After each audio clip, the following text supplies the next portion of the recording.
À Dido, un arrondissement de la commune de Savay.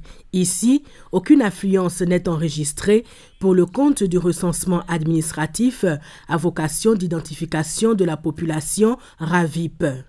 Au début, on avait commencé, il y avait d'influence. Maintenant, quand le mois de février s'approche, période d'acajou, certaines personnes disent qu'ils iront au champ pour prendre les graines d'acajou. Mais on a sensibilisé la population, mais ils ne viennent pas comme le faut.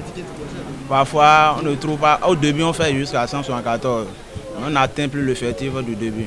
Bon, compte tenu de ce qui se passe, certains disent que c'est pour aller aux élections, certains disent que c'est pour faire une chose qui ne serait pas à leur avantage. Que s'ils viennent se faire enrouler, est-ce qu'ils peuvent aussi prendre de l'argent? Elle dit non, que ce n'est pas à faire de l'argent, mais on doit s'identifier afin de savoir que je suis un Béninois. Malgré les nombreuses sensibilisations, les populations peinent à se manifester autour du RAVIP. Plusieurs raisons expliquent en effet cette situation selon les responsables. Oui, puisqu'il y a des localités qui sont à près de 30-45 de leur siège d'arrondissement. Donc, voilà que l'arrondissement n'a que 2 kits. Les 2 kits n'arrivent pas à couvrir les villages de ces arrondissements-là.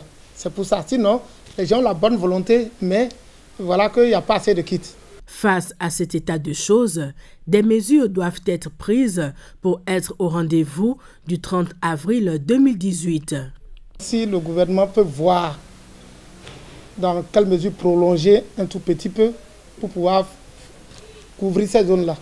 Parce qu'il y a des zones où il y a un peu de réticence par rapport à leur sortie. Et la sensibilisation continue toujours, mais ça ne tient pas comme le Conseil communal l'a voulu. Loin d'être une formalité à remplir, se faire enrôler est un acte citoyen et de développement. Cela permettra à chaque individu vivant sur le territoire de s'identifier dans le fichier national.